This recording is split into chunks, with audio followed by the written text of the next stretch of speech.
Mum, you don't need me here. I do, darling. I'm not used to apologising to people. And I haven't shown your father a sign of weakness since decimalisation.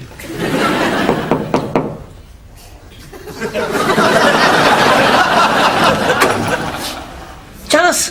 Mrs. D! Hello. Hi, Tyler. Can we come in? Now? Now would be good. Well... I'd like a word with my husband.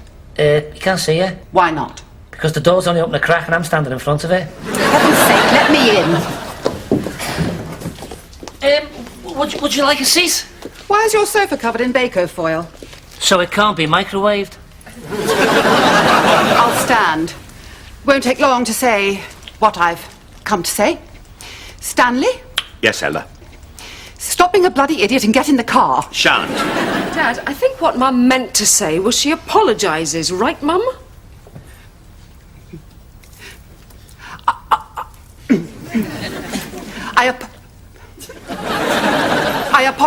I'm not doing this. Why should I apologise to him when it's him who's been acting like a lunatic? I'm the lunatic. You dress up to what songs of praise?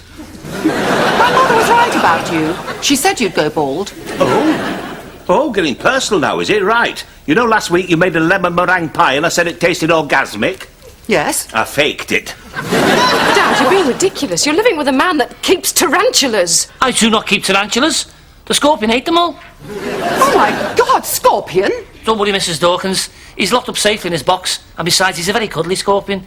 You should see him sit up and beg. I'm not staying here a moment longer. Stanley, are you coming home with me or not? Not till I get an apology. Fine, stay here then. I just hope Tyler can service all your needs. He can, actually. His TV gets a sports channel. Yeah, and I'm planning a summer of exciting outdoor events. Like this weekend, we're hunting for crop circles. Aren't we, Stan? Are we? Oh, yeah. And what, pray, does that involve? Oh, it's very scientific. I take lots of photographic equipment, leave Stan in the middle of the crop circle, and when the aliens land to give them an anal probe, I get the pictures. I'll be waiting in the car, dear.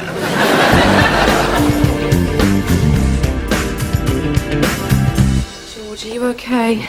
Just taking one last look at my thermo outfit. If I lose the case, I'll never be able to wear it again. Have you done anything about getting a lawyer? Well, obviously it's going to take a while to sell the flat. And even then, we're not exactly going to be awash with money. So, I've had a brilliant idea. I'm going to defend myself. I'm completely ready. No, you're not. If you're going to go through with this, we need to rehearse.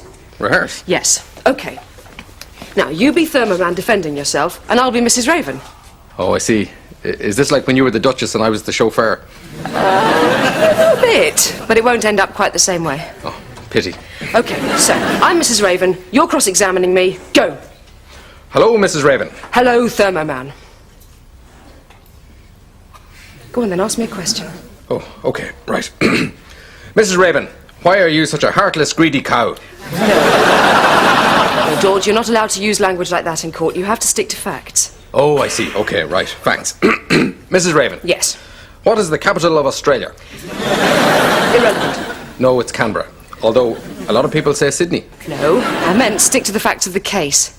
Ah, okay. Right. Mrs. Raven, on the afternoon in question, did Thermoman really hurt your wrist? Yes. Okay. No further questions. George, that was useless. Do you want to try another approach? I'll ask the questions, Mrs. Raven. No, George, I'm not Mrs. Raven now. She doesn't know who she is. Ladies and gentlemen of the jury, this woman is clearly unhinged. No, George, I've stopped being Mrs. Raven. I'm Janet now, and I think we should try another approach. Right. OK, so, you're on the witness stand, and I'll be Mrs. Raven's lawyer asking you questions. Sounds easy. OK. Thermoman. Mrs. Raven was a woman known to you before the incident at the supermarket car park. A woman you regarded as a friend, correct? But a woman you think deserved to be pushed off a roof. Absolutely not. To be brutally manhandled by an invulnerable alien, totally unsympathetic to the concept of pain. No, An alien who, with one simple twist of this woman's arm, rendered her unable to play with her poor triplets. Objection. Overruled. Unable to feed them, unable to clothe them, and unable to ever ski competitively.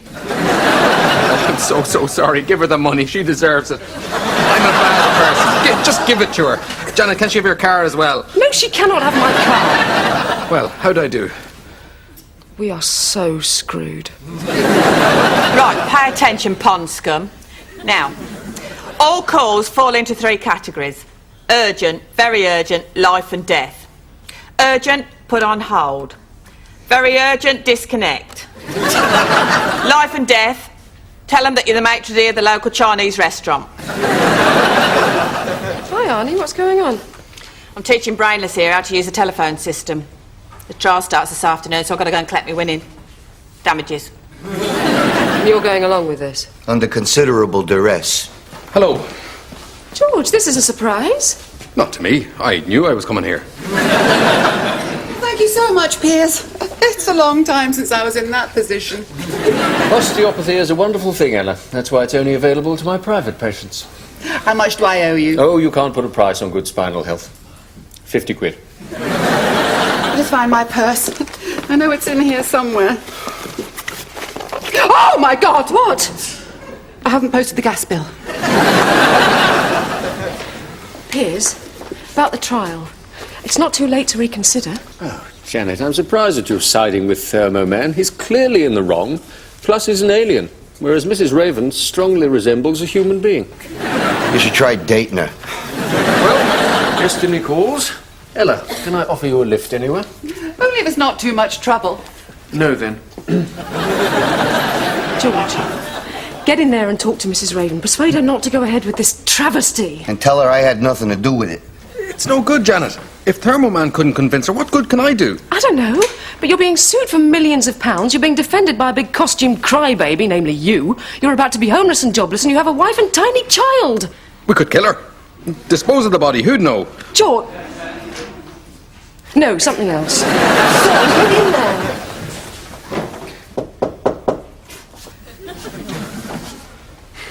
If you've come in here to tell me that when I win the money you'll leave Janet and come and live with me as my sex monkey, well, I'll think about it. I've come to talk about the trial, Mrs. Raven. If you win, you could prevent Thermo Man from ever helping anybody again, condemning thousands of people to pain and suffering that could easily be avoided. Yes, you may gain money, but you'll lose something much more valuable. The respect of the world and of your friends and of your children. I'll take the money. Fair enough. George, try it again. It's a scorpion! That's not a scorpion, that's Sam. No, George, you shouldn't touch that scorpion. Yes, he bloody can! But Janet, it's only... No, it's a killer. No human can stand its sting. But it wouldn't be dangerous to an Ultronian, would it? Maybe if he swallowed it. George, work with me here. An Ultronian would be able to take that scorpion off Mrs. Raven's shoulder, right? But Janet, it's completely harmful. Mrs. Raven, that scorpion is completely harmful to anyone but an Ultronian. Oh! That's it, George. Go and get Thermoman. He could save me. Sorry, Mrs. Raven. Didn't you hear? Thermo Man can't do anything super heroic at the moment. Because if he does, someone might sue him. Just get him. I dropped the case. I'll give in. You admit you made the whole thing up? In front of witnesses. Yes. Just get Thermoman. I admit it. George, the scorpion! Yes? Take it off Mrs. Raven's shoulder, could you? What's going on? This is Sammy, Tyler's scorpion. He had it de-stingered before he left the shop. You've tricked me. I should have realised that you'd never know what to do if confronted by a poisonous insect. What I normally do is say, "Good morning, Mrs. Raven." Just taking back Tyler's scorpion. You should have seen his little face light up. Tyler was quite pleased too. Still, glad the day's over. The night is young. Fancy playing the Duchess and the chauffeur? No, I bloody don't.